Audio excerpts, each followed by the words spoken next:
चर्चित film Dhurandhar the revenge और screen play the Sahib के जुड़े कॉपीराइट विवाद मामले में आज फिर सुनवाई हुई।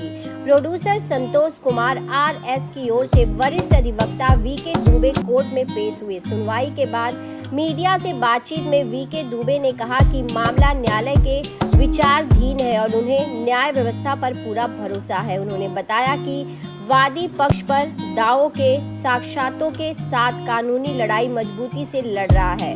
मामले की अगली सुनवाई की तारीख जल्द तय होगी, जिस पर सभी की नजरें टिकी हैं। दोषी कोर्ट में आप आए हैं, क्या है मामला, जरा उसके बारे में बताइए। काफी गहमा गहमी देखी जा रही है। आप सभी को पता है कि फिल्में काफी चर्चाओं में है और उसके साथ साथ जो कॉपीराइट में चर्चा में है, तो आज हम लोग यहाँ पर इसलिए खड़े हैं कि हमारे एक भाई संतोष जी हैं, इनको न्याय दिलाने के लिए, क्योंकि ये जो है डायरेक्टर राइटर उसकी राइटर है। इन्होंने एक मूवी रजिस्टर की थी फिल्म राइटर एसोसिएशन में, जिस मूवी का नाम था डी साहिब, और उस मूवी को इन्होंने कई जगह पर डिस्ट्रीब्यूट भी किया था कई स्टूडियोज में। उसके बाद में क्या हुआ, उसकी बहुत सारी कॉपीज हुई। कॉपी के बाद में ये जो मूवी जो रिलीज हुई है धुरंधर, इनका ऐसा कहना है और हमारे केस में भी हमने यही चीज मांगी है कि पहले फिल्म तो रिलीज हो गई है, किंतु जो OTT प्लेटफॉर्म पर इसको रिलीज कर रहे हैं उसको रोका जाए, क्योंकि हमारे जो राइट्स है उसको कॉपी करके इसको बनाया गया है। संतोष जी, क्या कहना है इस बारे में? वीके दुबे जी, ये जो मैटर है केस लिया हुआ है, तो हम लोग फाइलिंग किया है और रजिस्टर भी हुआ है। हमारा प्रेयर है OTT स्टे के लिए। 2023 में ये स्टोरी मैंने बनाया था, डी साहिब बोल के। ये स्क्रीन राइटर एसोसिएशन में मैं रजिस्टर किया था और प्रोड्यूसर एसोसिएशन इम्पा में मैं टाइटल और बैनर भी रजिस्टर किया था। जो भी फॉर्मेलिटीज़ था मैं किया था 2023 में, और स्टोरीज बहुत सारे कंपनीज को नरेट किया था, सारा सर्कुलेट हुआ था। तो फाइनली ये story Dhurandhar the revenge movie में रिप्रोड्यूस किया हुआ था। तो यही मेरा स्टोरी का क्लेम है। आपका कहना है कि आपका जो डी साहिब की स्टोरी है वो धुरंधर मूवी में कॉपी की गई, चुराई गई, उसको रिप्रोड्यूस किया हुआ है। मेरा स्टोरी जो था उसको रिप्रोड्यूस करके उन लोग स्टोरी बनाया है। तो बहुत सारे मतलब कंप्लीट स्टोरी बोल सकते हैं। राइटर एसोसिएशन भी क्लेम किया है इसको? यस, ये सारा अथॉरिटीज को मैंने कंप्लेंट किया। स्क्रीन राइटर एसोसिएशन में, इम्पा में, सब अथॉरिटीज में मेरा कंप्लेंट है। इन प्रोडक्शन हाउसों को आपने दिया था अपनी स्टोरी? अपनी स्टोरी को मैंने टी सीरीज, धर्मा कोलैब मैनेजमेंट, जियो स्टूडियोज। दुबे जी, आप कई और फिल्मों के लिए लड़ चुके हैं। इसके पहले भी एक भगनानी मैटर आपका चर्चित था, उसके बाद अभी ये धुरंधर का आया हुआ है, क्या कहना है? मेरा सिर्फ ये कहना है कि भाई जिसका जो अधिकार है उसे वो मिलना चाहिए। अब जिस केस के बारे में आप बात करेंगे तो इसमें भी हमने मान ली जो न्यायालय है उसके अंतर्गत हमने भी चीटिंग और क्रिमिनल की भी कंप्लेंट की हुई है, जो मामला अभी इस समय न्यायालय देख रहा है, जिसके अंदर ऑलरेडी नोटिस इशू करने के लिए तारीख दी हुई है। तो ऐसा नहीं है कि अगर किसी ने, आज आप जानते हैं कितनी मेहनत से और कितने दिमाग से एक जो राइटर होता है, प्रोड्यूसर रहता है, वो अपनी चीज़ों को बनाता है। अगर वो कॉपी होके आप उसको बड़ा फायदा कमाने के चक्कर में आप बड़े उसमें बैठे हैं प्रोडक्शन हाउसेस में, तो इसका मतलब ये नहीं कि आप उसको कॉपी कर लें। जिसका जो अधिकार है वो मिलना चाहिए। और हमने आज मान ली यहाँ पर 17 और जो सिविल न्यायालय है डिनोसी में, यहाँ पर OTT प्लेटफॉर्म को हमने स्टे करने के लिए आज ये प्रोड्यूस किया हुआ है। सर, एज ए लॉयर आप क्या कहेंगे, क्या एक्शन हो सकते हैं? जी, एज ए लॉयर मैं सिर्फ यही कहूँगा कि हमें जो स्टेप्स लेने थे वो हमने ले लिए। हमने एक सिविल सूट दाखिल किया है, जिसके अंतर्गत हमने स्टे के लिए रिक्वेस्ट की है OTT प्लेटफॉर्म पर। हालांकि पहले जो मूवी रिलीज होकर मुनाफा कमा चुकी है उसमें भी हम अपना अधिकार मांगेंगे, और जो भी OTT प्लेटफॉर्म पे कम से कम इसको रोका जाए, क्योंकि ये रिप्रोड्यूस है। इनके जो आप डी साहिब जो मूवी की बात कर रहे हैं, उसका जो आप देखेंगे जो रिटन स्क्रिप्ट है वो तो फिल्म एकदम हूबहू मिलती है इस फिल्म से जो धुरंधर है।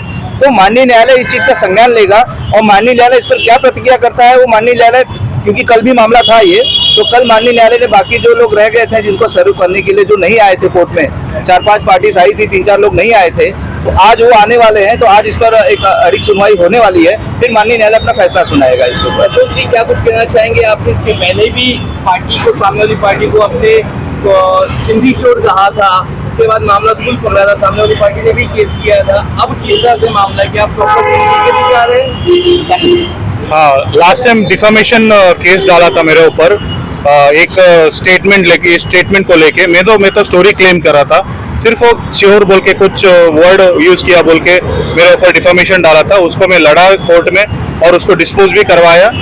और बाकी है ना, मैं जो भी बात करता हूँ उन लोग बोलते हैं डिफेम, लेकिन उन लोग मेरे ऊपर बहुत डिफेम करते हैं। हम लोग नोटिस दिया संतोष कुमार को, हमको केस किया संतोष कुमार के ऊपर, संतोष कुमार अपोलॉजी किया, ये सब उन लोग पब्लिक में बात करते हैं। जब मैंने कुछ बात करते तो उन लोग को लगता है डिफॉर्मेशन, वो सही नहीं है। जो भी है मेरे को लगता है कानून के सामने कोई बड़ा नहीं है, कोई छोटा नहीं है, जो सच्चा ही बाहर आना चाहिए। I am a very ethical writer and from 12 साल से मैं इंडस्ट्री में हूँ, मेरा सारा खानदान भी फिल्म इंडस्ट्री में, हम गलत काम नहीं करते, जो सच्चाई है वो बाहर आना चाहिए सर।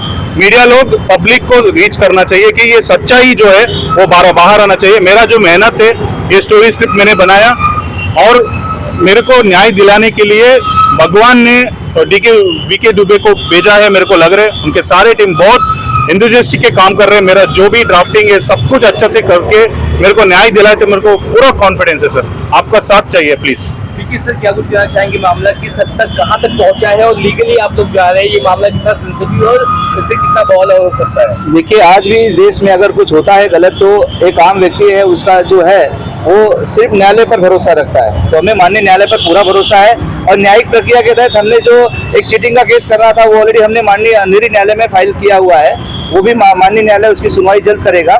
और जो सिविल केस है कि अगर ओटीटी प्लेटफॉर्म पे रिलीज होने के लिए स्टे देना है नहीं देना है, वो माननीय न्यायालय तय करेगा। और उसके बाद भी हमने जो क्लेम का मुकदमा है वो भी दाखिल करने का हमारा प्रोसेस चल रहा है कि फिल्म ने इतनी कमाई की। अब जान लीजिए, अगर इस व्यक्ति की जो कृति है उसको अगर वास्तविकता में चोरी होकर किसी मूवी को रिप्रोड्यूस किया गया है गलत तरीके से, तो उससे आने वाले मुनाफे का हकदार तो ये व्यक्ति भी है। तो हम अपने क्लाइंट के साथ खड़े हुए हैं और माननीय न्यायालय में हमारी ये आवेदन है कि आज जो ओटीटी प्लेटफॉर्म को रिलीज होना है, कम से कम उसको स्टे करके इनके थोड़े अधिकारों की जो है न्याय दिया जाए। इंडिया में नहीं हुआ है। आज शाम को, कल उन लोग प्लान कर रहे रिलीज करने का। लास्ट सवाल ये कि प्रोपेगेंडा फिल्म के तौर पर इसे लिया गया, आपने खुद कहा था कि प्रोपेगेंडा फिल्म नहीं होती तो छोड़ के एकदम आप भी कर देता, उस बारे में क्या कहना है? Sir, as a film maker मैं ये नहीं बोल सकता, पब्लिक बोल सकते हैं जो भी है, प्रोपेगेंडा है जो भी है, लेकिन मैंने मेरा स्क्रिप्ट बनाया था एक एंटरटेनमेंट के लिए और एक अच्छा मैसेज के लिए, क्योंकि मैं बहुत पेट्रियाटिक आदमी हूँ। तो मेरा जो सोच था वो देश के लिए मैं लिखा था, देश के लिए मैं अच्छा ही सोचा था, लेकिन उन लोग पब्लिक से थ्रू उन लोग प्रोपेगेंडा किया है, पॉलिटिकली फ्यू रियल इंसिडेंट उन लोग को ऐड कर दिया, वो उसके बारे में मैं कमेंट करने के लिए मैं नहीं चाहता हूँ, क्योंकि मैं भी एक राइटर हूँ, डायरेक्टर हूँ। वीके एसोसिएट लगातार फिल्म के मुकदमे ज्यादा देख रहा है, वासु जी का भी आपने मुद्दा उठाया है जो कि इंटरनेशनल लेवल पे खूब उछाल मार रहा है, वहीं आप संतोष जी के साथ भी हैं, तो इसके पीछे क्या है, मदद कर रहे हैं फिल्म वालों का या फिर क्या चल रहा है? मैं तो ये नहीं कह सकता, बस प्रभु की कृपा कह सकता हूँ। प्रभु जहाँ भेजेंगे वहाँ मैं न्याय इंसाफ के लिए लड़ता रहूंगा, ये मेरा कार्य है और यही मेरा कार्य क्षेत्र है। आपको पता है वीके दुबे एसोसिएट्स किसी नाम का मोहताज नहीं है। आज से नहीं, पिछले 2 दशकों से हम मुंबई, महाराष्ट्र में और अभी पूरे भारतवर्ष में सेवाएं दे रहे हैं। हालांकि इनके मामले में जैसा आपने कमेंट किया था कि माननीय उच्च न्यायालय मुंबई में एक डिफेमेशन केस दाखिल किया गया था, लेकिन उच्च न्यायालय ने उसमें भी आदेश में कहा है कि आप अपने अधिकारों के लिए मांग कर सकते हैं, कि आप जो कानूनी है वो आप मांगे, आप डिफेमेशन वगैरह की चीजें मत बोलिए कि किसी के बारे में कमेंट करना वो किसी का भी अधिकार नहीं है। तो उच्च न्यायालय ने जो कहा कि भाई आप अपने अधिकारों की मांग कर सकते हैं, उसी के तहत हमने मान लिया अंधेरी जो मेट्रोपोलिटन मजिस्ट्रेट कोर्ट है वहाँ पे भी केस दायर किया और यहाँ डिलोसी न्यायालय में भी दाखिल किया, ताकि इस फिल्म में जो भी है उसको ओटीटी पे स्टे दिया जाए, प्लस इनका जो अधिकार है वो उनको मिल सके, इनका जो अब आर्थिक नुकसान हो गया, और प्लस उसके साथ साथ पब्लिक को पता होना चाहिए, जन समुदाय को ये पता होना चाहिए कि ये किसकी कृति है, कौन इसका मालिक है, और उसके अधिकारों की रक्षा करना यही हमारा परम कर्तव्य है। Thank you.